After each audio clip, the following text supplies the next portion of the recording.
Hello friends, welcome my YouTube channel follow study. Friends, आज के video में हम वीकली रिवीजन करेंगे। जैसा कि आपको पता है कि टॉप 10 क्वेश्चंस की वीडियोज़ रोज़ाना 7 बजे आती है और इन सभी क्वेश्चंस का यानी वीक में संडे है तो पूरे पिछले 6 दिनों का रिवीजन करेंगे, लगभग 60 क्वेश्चंस का, जो कि मोस्ट इंपॉर्टेंट है। और ये सभी के सभी क्वेश्चंस किसी न किसी एग्जाम में रिपीट हुए हैं और आगे भी आने वाले एग्जामों में रिपीट होने की 100% संभावनाएँ हैं। तो फ्रेंड्स, वीडियो को शुरू से लेकर लास्ट तक देखिएगा।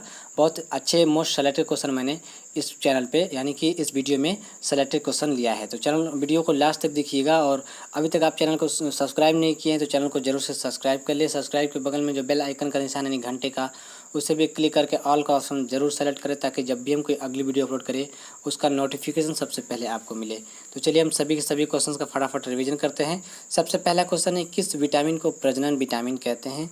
तो किस विटामिन को प्रजनन विटामिन कहते हैं? विटामिन ई को। Option number B correct answer हो जाएगा।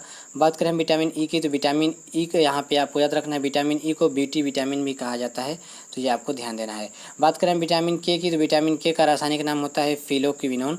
और विटामिन डी का रासायनिक नाम की अगर हम बात करें तो कैल्सीफेरॉल।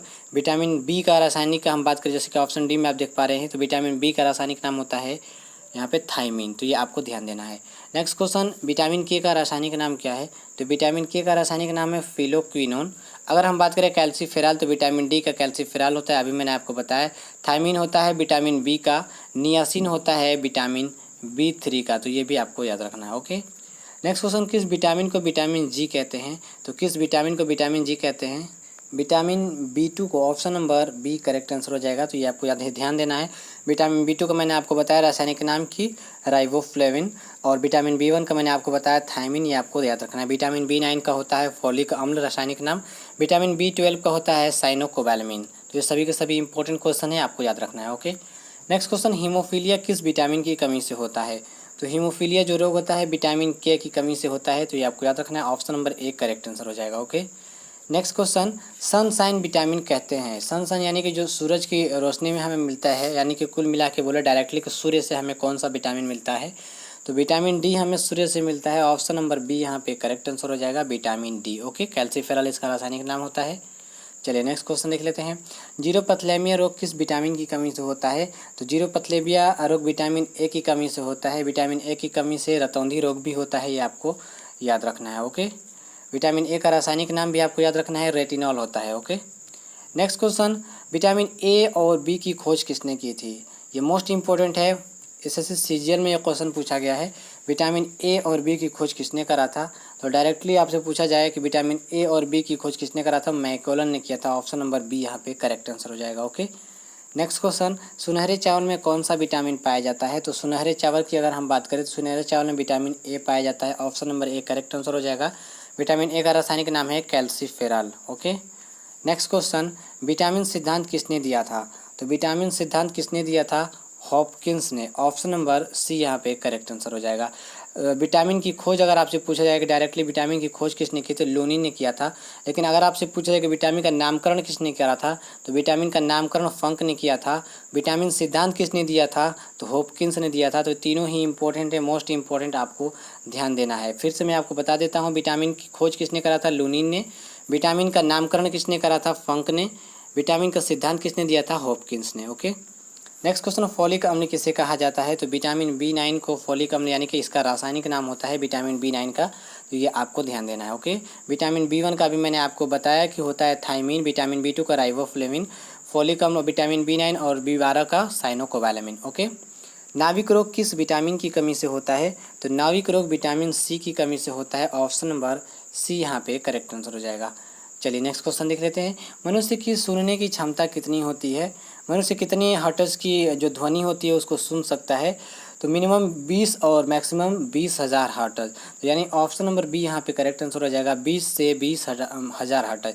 यानी 20 हर्ट्ज से अगर कम रहेगा तो मनुष्य सुन नहीं सकता है कोई भी आवाज़, और अगर उससे कम रहता है 20 हर्ट्ज से, और 20,000 हर्ट्ज से भी ज़्यादा रहता है तो वो आवाज़ नहीं सुनाई देगी। आपको याद रखना है, इतना आवाज़ कान हमारी बर्दाश्त नहीं कर सकता, यानी कि मनुष्य के सुनने की ये क्षमता होती है।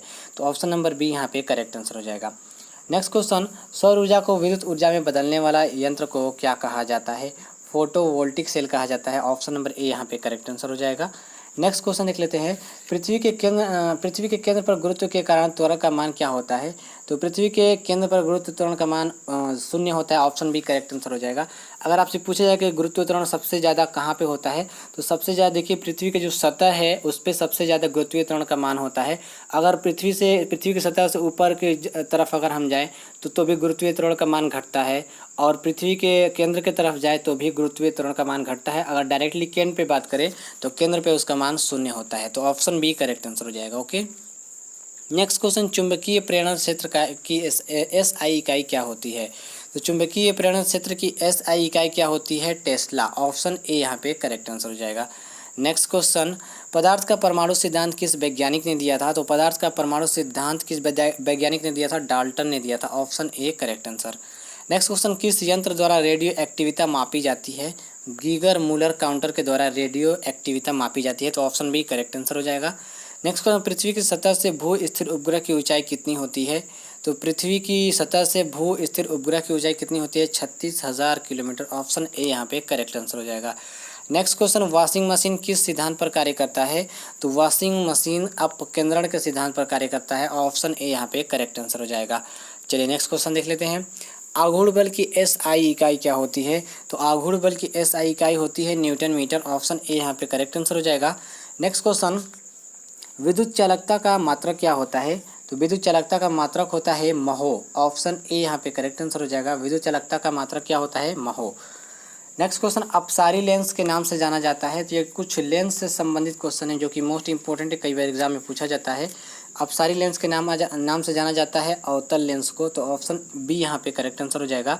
अगर आपसे पूछा है कि अभिसारी लेंस के नाम से किसे जाना जाता है, तो अभिसारी पूछा जाए तो उत्तल लेंस, अपसारी पूछा जाए जैसा कि मैंने आपको इस वीडियो में बताया है। तो अपसारी लेंस जो होता है अवतल लेंस को कहते हैं, और अभिसारी उत्तल लेंस को। नेक्स्ट क्वेश्चन, अवतल लेंस के द्वारा बना सभी प्रतिबिंब होता है। तो अवतल लेंस के द्वारा सभी प्रतिबिंब वस्तु से छोटा होता है। तो ऑप्शन बी यहाँ पे करेक्ट आंसर हो जाएगा।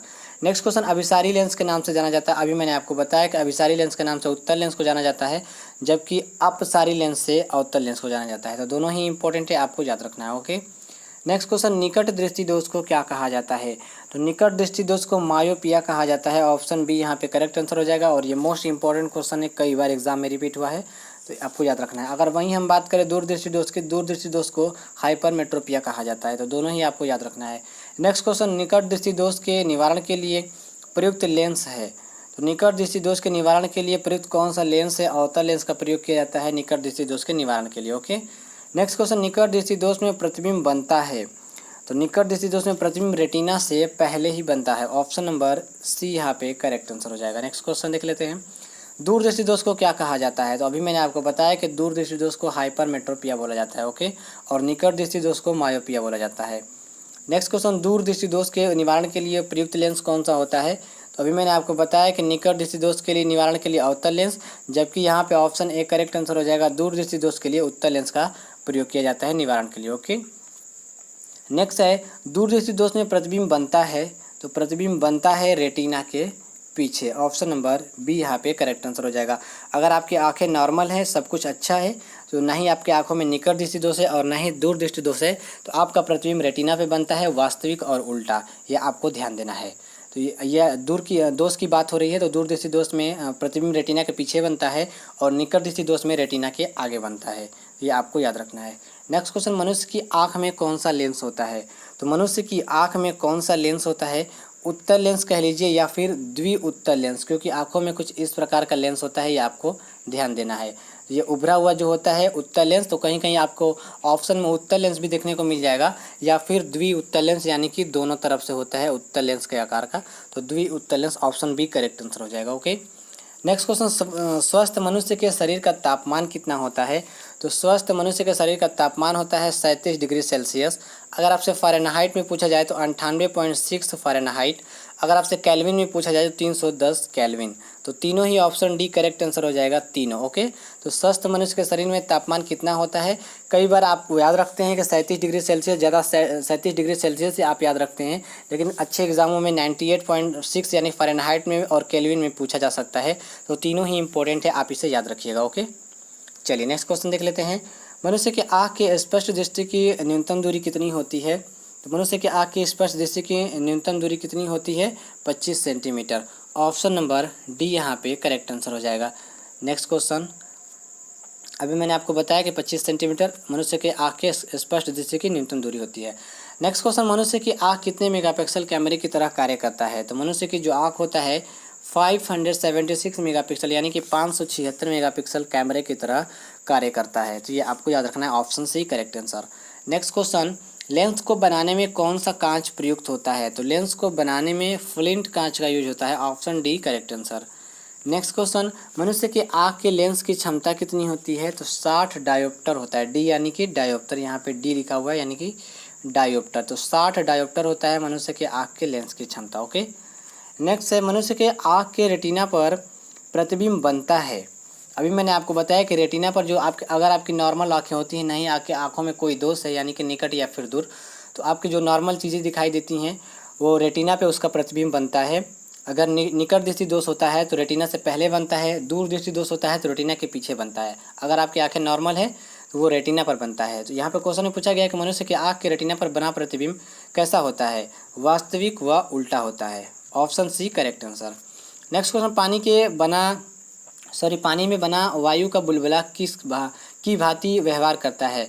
तो यहाँ पे ऑप्शन है उत्तल, अवतल लेंस, बेलनाकार लेंस। तो किसकी भांति व्यवहार करता है? पानी में जो बुलबुला बना होता है, तो बुलबुला जो बना होता है, ऑप्शन बी करेक्ट आंसर हो जाएगा, अवतल लेंस की तरह व्यवहार करता है। यानी कि जो बुलबुला होता है वो जो बीच में होता है खोखला होता है यानी कि एयर भरा होता है, तो पानी में बना वायु का बुलबुला अवतल लेंस की भांति व्यवहार करता है। अगर यही हम आपसे पूछे कि पानी की बूंद यानी कि जो पानी की बूंद होती है उसमें बीच में कुछ खोखला पार्ट नहीं होता है, तो पानी की बूंद पूरी तरह से पानी से भरा होता है, तो वो किसकी तरह व्यवहार करता है? तो पानी की जो बूंद होती है वो उत्तल लेंस की भांति व्यवहार करती है, जबकि जो बुलबुला होता है यानी कि बीच में खोखला एयर भरा रहता है वो अवतल लेंस की भांति कार्य करता है। तो दोनों ही इंपॉर्टेंट है, माइनर डिफरेंट है, आप इसे याद रखिएगा। ओके, नेक्स्ट क्वेश्चन, आँखों में एस्टिग्मैटिज्म, ये एक इंपॉर्टेंट बीमारी है आँखों की, जो कि एग्जामों में पूछा जाता है।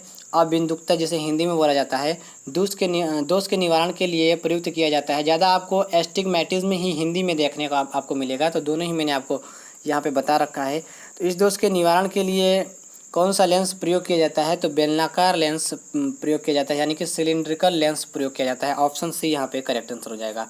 नेक्स्ट देख लेते हैं, हमारी आँख की रेटिना पर प्रतिबिंब कितने समय तक बना रहता है? तो यानी कि परसिस्टेंस ऑफ विजन इंग्लिश में बोला जाता है, यानी कि आँख के रेटिना पर प्रतिबिंब कितने समय तक बना रहता है? तो 1/16 सेकेंड तक बना रहता है, ऑप्शन बी करेक्ट आंसर हो जाएगा। और ये मोस्ट इंपॉर्टेंट है, कई बार एग्जाम में रिपीट हुआ है ये क्वेश्चन। नेक्स्ट क्वेश्चन, पानी की बूंद की भांति व्यवहार करता है? तो अभी मैंने आपको बताया पानी की बूंद की भांति उत्तल लेंस व्यवहार करता है। नेक्स्ट क्वेश्चन देख लेते हैं, मनुष्य के आँख की फोकस लेंस की दूरी कितनी होती है? तो मनुष्य के आँख की फोकस लेंस की दूरी होती है, option number D correct answer हो जाएगा, बी व सी दोनों, यानी कि 1.7 सेंटीमीटर में अगर देखें तो 1.7 सेंटीमीटर और एमएम में देखें तो 17 एमएम। तो ये आपको ध्यान देना है। तो मनुष्य के आँख के लेंस की फोकस दूरी होती है 1.7 सेंटीमीटर या फिर 17 एमएम। तो option number D correct answer, B व सी दोनों। नेक्स्ट क्वेश्चन, किस रीडिंग पर डिग्री सेल्सियस और डिग्री फ़ारेनहाइट समान होता है? तो -40 रीडिंग पे डिग्री सेल्सियस और फ़ारेनहाइट बराबर होता है। नेक्स्ट क्वेश्चन, 1 पास्कल के समान होता है? तो 1 पास्कल के समान यानी कि यहाँ पे यूनिट पूछी गई है, तो न्यूटन प्रति मीटर स्क्वायर यानी न्यूटन पर मीटर स्क्वायर, जो कि पास्कल का मात्रक होता है, ऑप्शन सी करेक्ट आंसर। 1 बार के समान होता है, तो 1 बार बराबर कितना होता है? 10⁵ pascal, option C correct answer. 10 पे पावर है, ये आपको ध्यान देना है, 10 पे पावर पास्कल। ओके, बर्फ के पिघलने तथा पानी के उबलने के दौरान तापमान होता है, ऑप्शन ए बढ़ता है, घटता है या फिर स्थिर रहता है, ऑप्शन सी करेक्ट आंसर हो जाएगा, स्थिर रहता है। यानी कि बर्फ के पिघलने तथा पानी के उबलने के दौरान जो तापमान होता है वो स्थिर रहता है। ओके, नेक्स्ट क्वेश्चन, वायुदाब को मापा जाता है? तो वायुदाब को किससे मापा जाता है? बैरोमीटर से मापा जाता है, ऑप्शन बी करेक्ट आंसर हो जाएगा। स्फेग्नोमैनोमीटर से क्या मापा जाता है? रक्तचाप को मापा जाता है, ये आपको ध्यान देना है। चलिए नेक्स्ट क्वेश्चन देख लेते हैं, हवा की गति किस यंत्र से मापा जाता है? तो हवा की गति मैंने आपको बताया, अभी पिछले क्वेश्चन में मैंने आपको बताया कि वायुदाब किससे मापा जाता है? तो वायुदाब से बैरोमीटर से मापा जाता है, जबकि यहाँ पे हवा की स्पीड की गति किस यंत्र से, यानी कि हवा की स्पीड किस यंत्र से मापा जाता है? तो देखिए यहाँ पे ऑप्शन यहाँ पे मिस्टेक है, यानी कि ऑप्शन इस क्वेश्चन का आंसर जो है इसका ऑप्शन इसमें नहीं दिया गया है, एनीमोमीटर होगा। ओके, एनीमोमीटर, जैसा कि आप सुन पा रहे हैं, हवा की गति किस यंत्र से मापा जाता है? एनीमोमीटर से। जबकि यहाँ पे आपको बात करें कि वायु दाब यानी कि एयर प्रेशर को किससे मापते हैं? बैरोमीटर से। जबकि हवा की गति को एयर की स्पीड को एनीमोमीटर से मापा जाता है। तो इसे आप याद रखिएगा, जो कि ऑप्शन में नहीं था, जब मैंने आपको बता दिया। हवा की गति यानी एयर की स्पीड एनीमोमीटर से, और वायु दाब यानी कि एयर प्रेशर बैरोमीटर से। नेक्स्ट क्वेश्चन, कमरे में फ्रिज का दरवाज़ा खोल दे तो कमरे का तापमान तो पहले की अपेक्षा बढ़ जाता है। ऑप्शन बी करेक्ट आंसर हो जाएगा, तापमान बढ़ जाएगा। नेक्स्ट क्वेश्चन, त्वरण एक राशि है तो त्वरण एक सदिश राशि है। ऑप्शन बी यहाँ पे करेक्ट आंसर हो जाएगा, ये आपको याद रखना है। त्वरण का मात्रक क्या होता है, आप हमें कमेंट में बताइएगा। नेक्स्ट क्वेश्चन, नाभिक की खोज किसने की थी? तो नाभिक की खोज किसने किया था? रदरफोर्ड ने किया था। Option number D correct answer.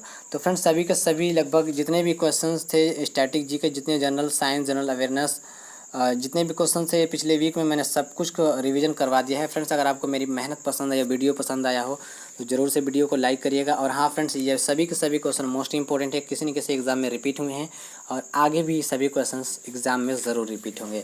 तो वीडियो को लाइक और अपने दोस्तों में शेयर। चैनल पर नए हैं तो चैनल को सब्सक्राइब करके, सब्सक्राइब के बगल में बेल आइकन का निशान यानी घंटे का निशान है, उस पर क्लिक करके ऑल का ऑप्शन ज़रूर सेलेक्ट करें, ताकि जब भी हम कोई अगली वीडियो अपलोड करें उसका नोटिफिकेशन सबसे पहले आपको मिले। अगर आपको इन सभी क्वेश्चंस का पीडीएफ प्राप्त करना है तो आप हमारा टेलीग्राम ग्रुप ज्वाइन कर सकते हैं। टेलीग्राम ग्रुप का लिंक मैंने वीडियो का डिस्क्रिप्शन बॉक्स में दे रखा है। मिलते हैं अपने अगली वीडियो में। Thanks for watching.